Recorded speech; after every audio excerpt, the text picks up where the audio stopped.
Welcome to No Room for Phonies, episode 109. So that seems pretty crazy, but that's what it is. We're continuing our series on books worth reading. Yes. And today's title is Grit, The Power of Passion and Perseverance by Angela Duckworth, who is pretty famous for her work on grit. Yep. And she kind of starts out by saying that no matter what area of life, the highly successful person has a ferocious determination that plays out in two ways. First, they're resilient and hardworking. And second, they know in a very, very deep way what it is they want. So they not only had determination, they had perseverance that made high achievers special. And she calls that grit. And she says talent is no guarantee of grit.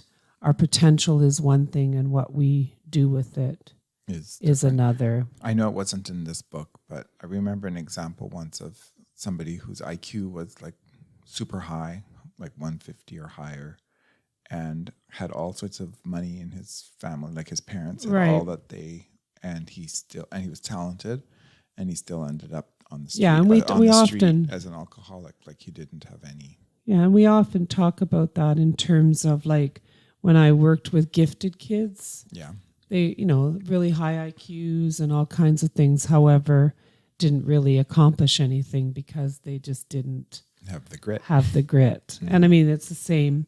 So what we eventually accomplish depends more on our passion and perseverance than whatever is our innate talent. So she gives a lot of stories and examples in the book again. Like there's examples of like highly trained soldiers like at West Point and like that sort of stuff. But she gives there's a lot of story to her book. Nice. But I mean, basically she's saying you have to challenge yourself every day. When you get knocked down, you get back up and you take a calculated risk and then you sleep at night. Like you don't ever stop.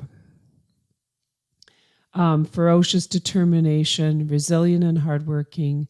They know deeply what they want. They have a specific direction. So passion and perseverance equals grit to her.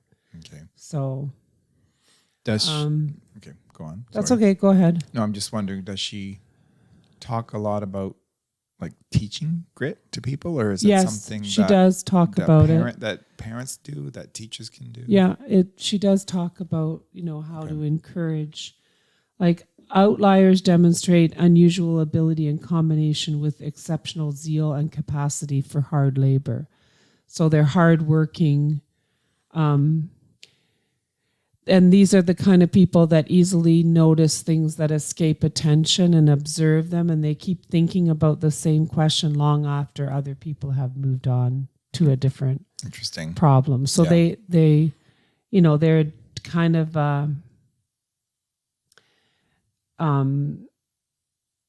different breed of people. But when you see that in kids or people, you can encourage it, right? Mm-hmm. You can let people think about things. Well, sometimes though we think we encourage people to follow the mass or to follow the crowd. Yeah.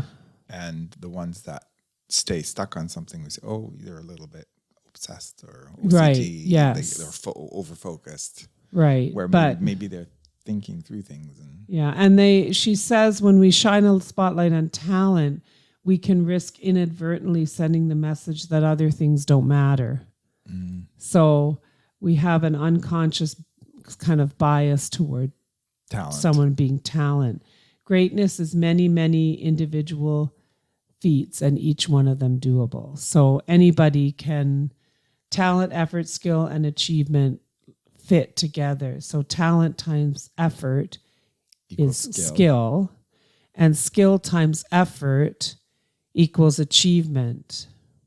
So if you're talented in a certain way, your skills will really improve as you increase the effort. Mm-hmm.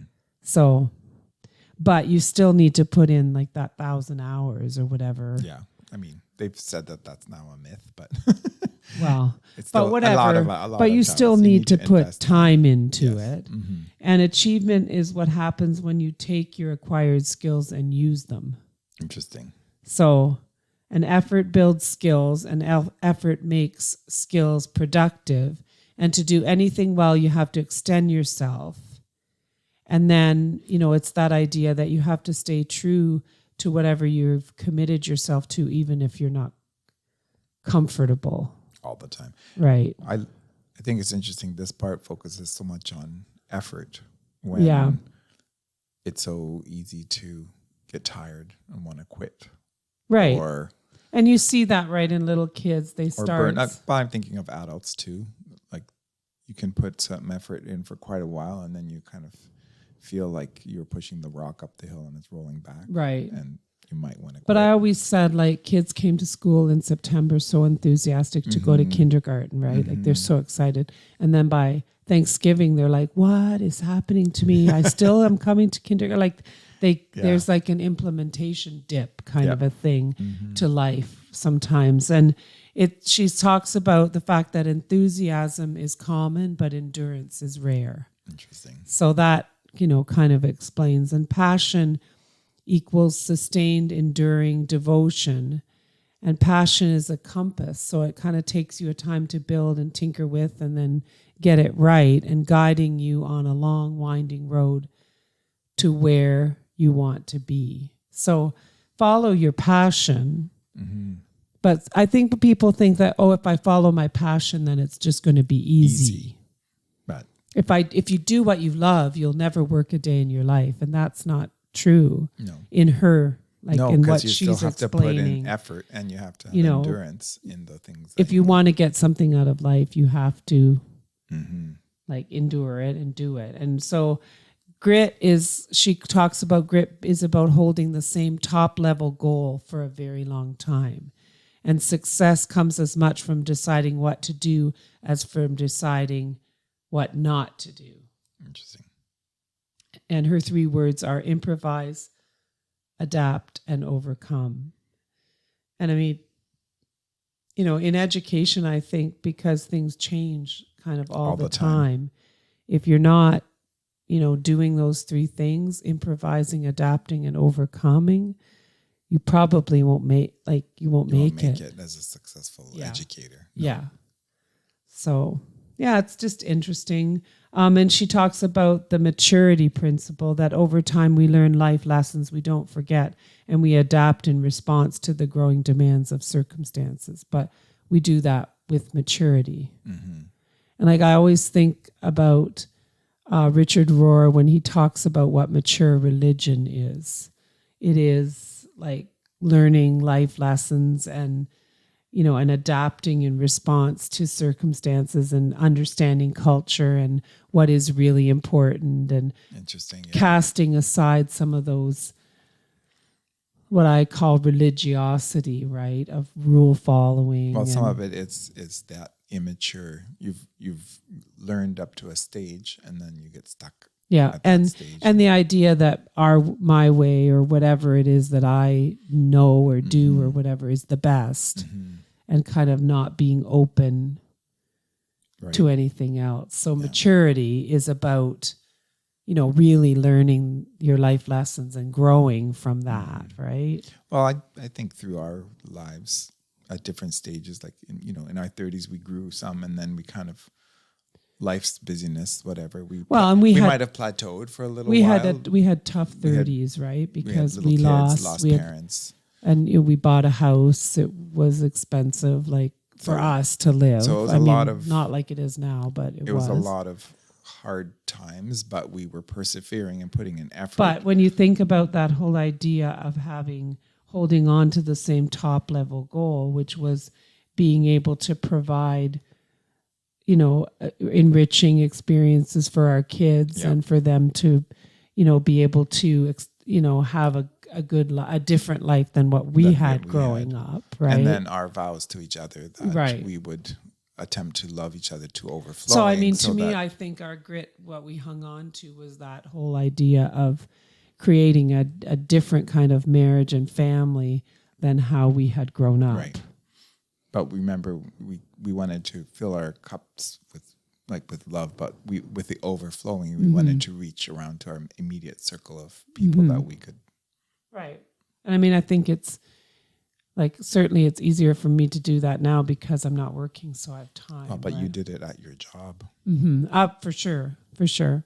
So she says the stages of grit, number 1 is like, are you interested in it? Do you enjoy it?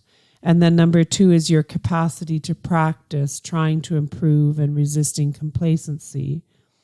And then the third stage is understanding the purpose, believing that your work matters to yourself and others. And then 4 is hope, is rising to the occasion, kind of perseverance, that idea of keeping going when things are difficult. So you really have to open your soul and spirit to what it is you're trying to do, like what that big overarching kind of moral purpose, goal, whatever.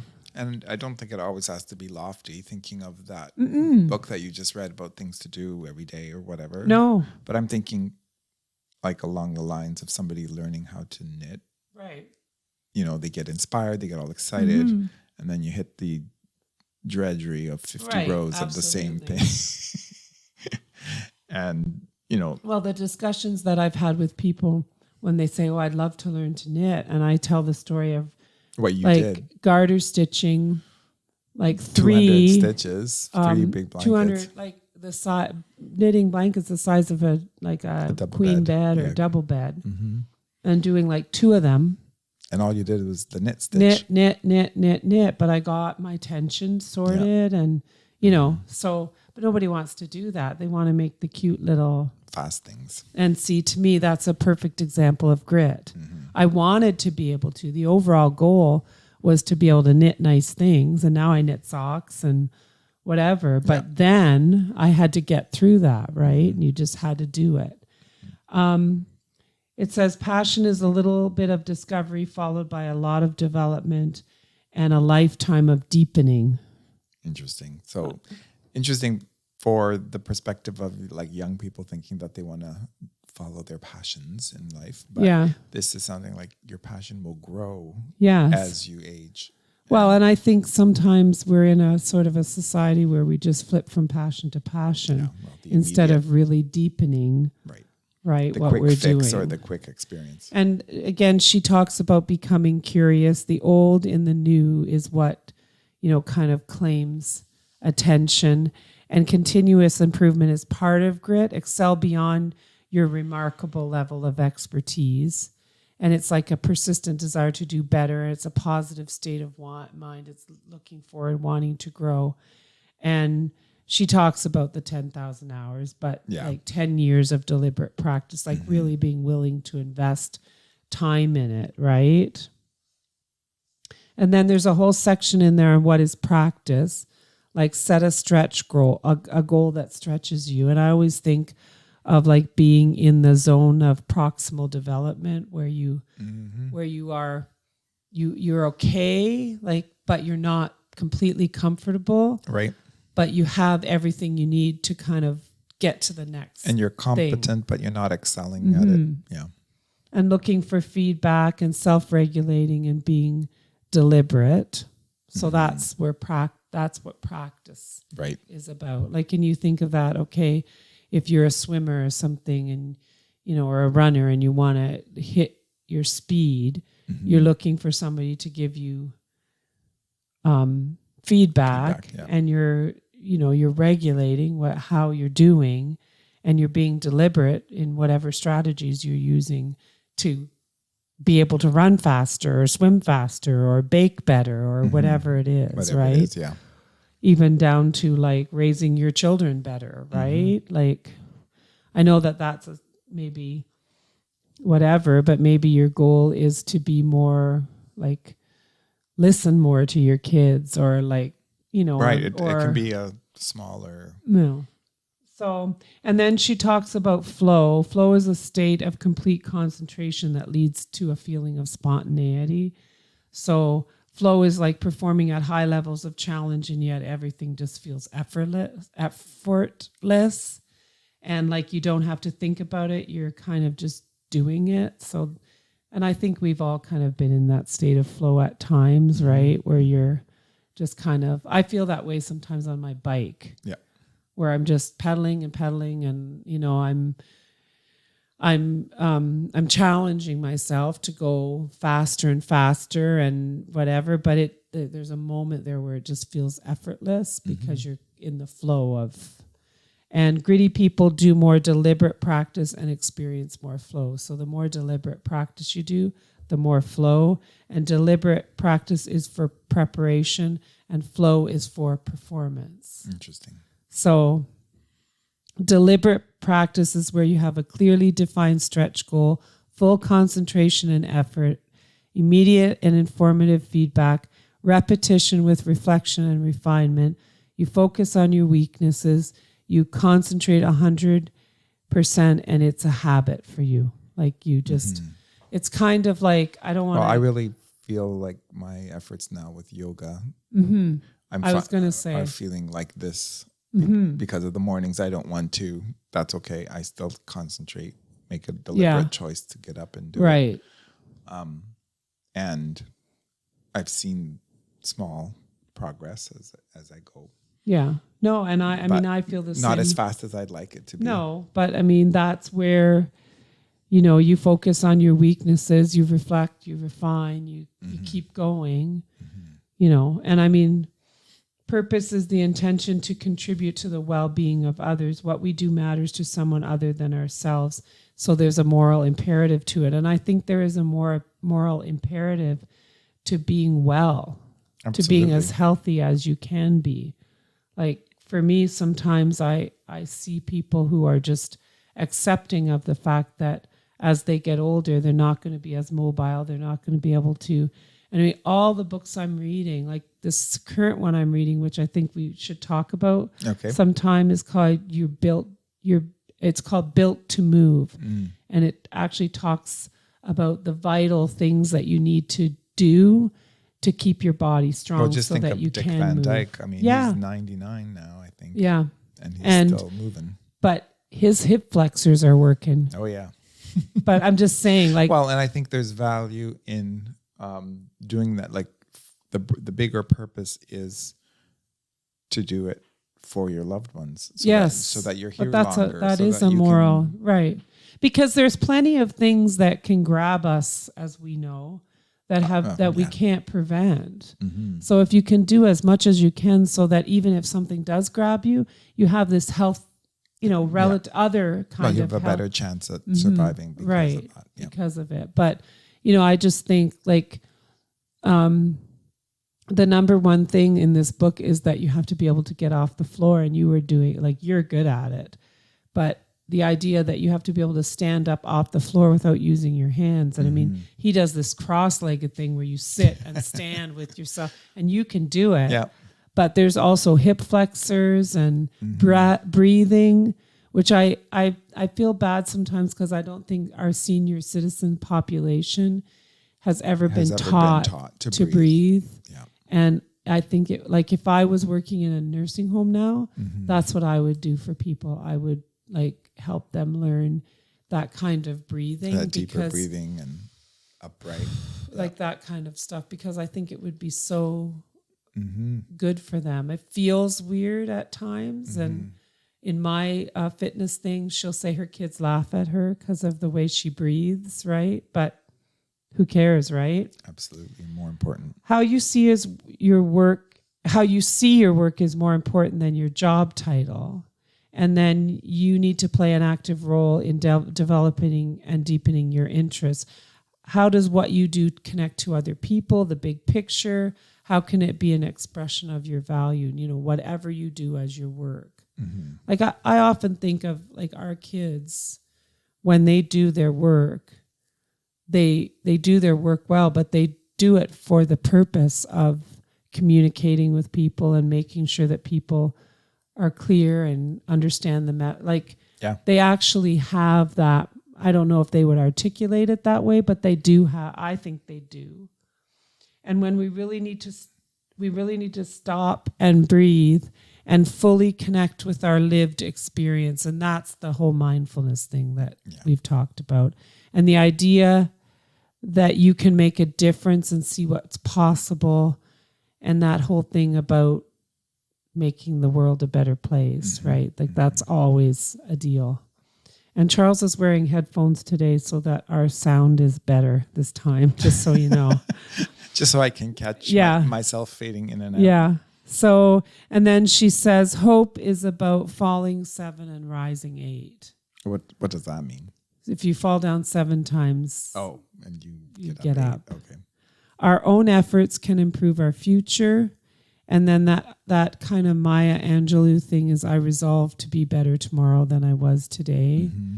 And it isn't suffering that leads to hopelessness. It's suffering you think you can't control, which I thought is interesting, right? Wow. Yeah.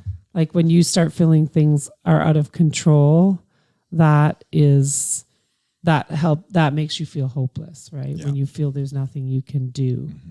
So you have to, the optimism can be learned, and suffering is temporary and specific and usually not permanent and not pervasive. But, when you keep searching for ways to change your situation for the better, then you have a better chance of finding them. And, you hear about, well, I know even when we went through your cancer diagnosis and everything, if we had felt that it was hopeless, but you're always kind of looking for, and even in your recovery, right? Yeah. You continue to look for, how can I improve this or get this to work better or things to go better? It's the same kind of a deal. Yeah. Oh, that's why I'm doing yoga, because Right. they said don't lift weights for 8 weeks, but I started doing little bits of weightlifting, and the tug in my abdomen was still too frightening for me. I didn't want a hernia. So I really took a break, but yoga was the thing that stopped kind of the pain in my abdomen. I stretched things out. Yeah. And now I feel ready to be able to do weightlifting. Yes. And the growth mindset, she talks a lot about this, and it mixed in all this is stories, right? I'm just pulling out kind of the main. Life is about challenging yourself and learning to do what you couldn't do before. Language is one way to cultivate hope. People get better at things, they grow. And I mean, her thing about grit is that hard work really does matter, and we can't overreact to failing. Step back, analyze, learn, stay optimistic. When does struggle lead to hope? When you experience mastery at the same time as adversity. Right. Like, which is pretty much life. It is. Like the good with the bad, it all happens at the same time. And mistakes happen while you, whatever it is that you're trying to do. And hopefully you work and live in an environment where that's okay. Not always. People don't. But some times you don't. I mean, I didn't work in an environment where it was okay. People were treated badly for risking, and then trying things and them not working out. And if, there was no space for any of that kind of stuff. It was all just criticism. Yeah. And a growth optimistic self-talk. How do you bring forth interest, practice, purpose, and hope in the people you care for? So she talks. She does a whole kind of chapter on children carrying within themselves the seeds of their own future. That's a great analogy. Isn't it? Right? And their own interests will emerge if we trust them. So teach your children to live by clear principles and moral guidelines, and explain your reasoning and make them know the boundaries. So very practical, tough and loving, pressure and support, wise parenting, warm, respectful and demanding, high standards, know the extent of the comfort zone, and manufacture situations which are slightly outside of it, which is what the zone, of proximal development. Go past those negative beliefs in what's possible and impossible, and just get your kids to give it a try. And, encourage that sort of thing, like do hard things that interest you, and experience both challenge and fun, kind of at the same time. And I think of, situations where, one of the things I think about sometimes is Zachary playing soccer, right? And he had fun at times, but it was very challenging for him, but he stuck it out, right? And that was grit. Yeah. So. And the thing I never could get my head around is him being goalie. Yeah. And sticking it out. I know. Getting booed when he left the goal in. Yeah.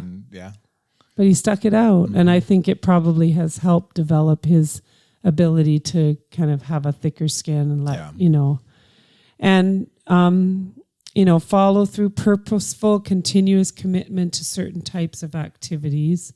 And with practice, industriousness can be learned. So that's where she's saying you need to see a connection between effort and rewards so you're not defaulting to laziness. Interesting. So I'm just thinking of like the little dopamine hits that you get with rewards. Yeah.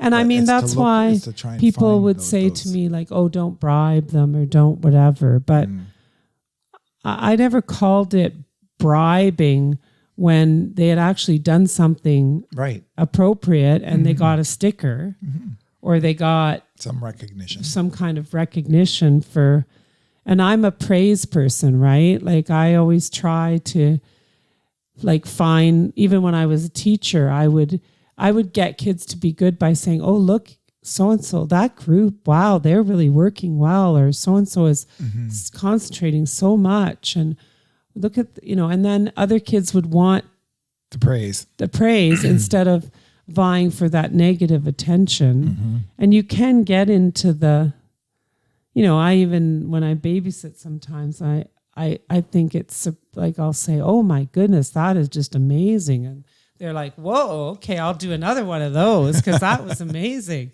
Right. And I think that is definitely I tried to teach that. Right. But there's also the balance of pointing out when things aren't going right. And when I say no and somebody's sad about it, well, I guess they're sad because no is no. And that's the boundary part of it, right? Yeah, exactly. I really like the next part, the hard thing rule. I know. Everyone has to do hard things and you need to finish what you start and you pick your hard things. Yeah. I love the next one because I'm thinking of my yoga. I'm thinking of your knitting. I'm thinking of people that haven't stuck with it for 2 years. Yeah. Never quit during a tough time. Yeah. So she says to stick with something for 2 years. Wow. So that's the hard thing rule. Like I thought that is a good parenting advice. Yeah. Like if your kid's struggling with something, you say, well, today we're going to follow the hard thing rule when it comes to this. Yeah. And you're going to do hard things and you're going to finish what you start and you can pick your own hard thing, your challenge. But once you picked it, we're sticking with it. Yeah. So, culture is the shared norms and values of a group of people doing things in a certain way for a certain reason. So she talks a lot about the having social like a culture in a family or a culture in a workplace. Yes. Yeah. So like firmness, courage, determination, fierce resolve, like all these things. Those are like core values, unconditional respect, support for high standards, create a vision for yourself and stick with it with discipline and effort. So, you're kind of trying to create a culture within your family or your group so that everyone understands what it is. Yeah. And our opponent creates challenges that help us become our best selves, the social multiplier. So when you have an opponent, it spurs you on. So when you're in a culture like that, if you can get it positive, you can make a lot of gains. Like if you can kind of get everybody on board and saying, we're fierce, like we treat people with respect, like, and then people actually will, I had that in classrooms because we had such a culture that if someone was mean to somebody, someone else would say, hey, that's mean. We don't treat people like that here. Yeah. So you kind of built that. And that's why I loved class meetings and so that you talked about things and you got kids always clued into what the culture was. Right. But you know that how hard that is in a job, in a work situation, especially the bigger the company or whatever. The more unionized it is. Yes. Success is never final and failure is never fatal. It's courage that counts. Language matters. Finish strong. No whining, no complaining, no excuses. Always protect the team. Be early. So that's her kind of like... those are her values. Yes, for the work, of like the workplace Yeah. values, which I thought they were very good. Like if you really had those written out, success is never final. Failure is never fatal. It's courage that counts. Language matters. Finish strong. No whining, no complaining, no excuses. Always protect the team. Nice. Be early. I love that one. Sebastian would like that, right? Because that was his Professor Dutch, right? Yeah. Always said, be early, do more than it is expected. You can grow grit from the inside out and from the outside in. So the intrapersonal is self-control, and the interpersonal is like emotional intelligence and moral character. And then the intellectual kind of grit is your curiosity and zest. And so hold fast to interesting and purposeful goals. Genius is working toward excellence ceaselessly with every element of your being. Wow. So that's what she calls genius. But I really like this idea that there's kind of three parts to grit. Your own inner self-control, how you treat others, kind of, right? Your moral character, and then your brain part, right? Yeah.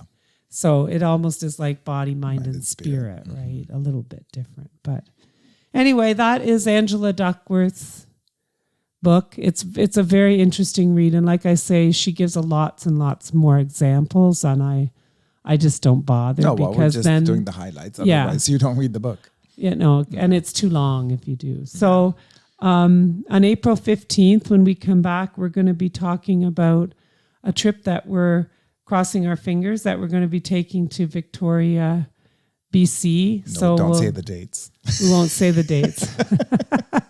So hopefully if all goes well and we get on a plane and we're out there, that we will be talking about Victoria, British Columbia in our next episode. So thanks for joining us for Grit.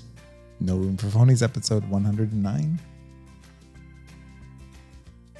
What else did you want to say? I don't know.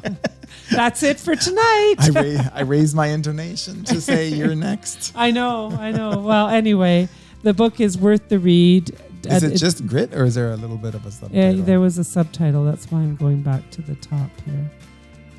The Power of Passion and Perseverance. There we go. I love the alliteration. The Power of Passion and Perseverance. 3 Ps. So anyway, it's a great book, worth reading. And thanks for joining us for episode 109, No Room for Phonies, Grit. Good night.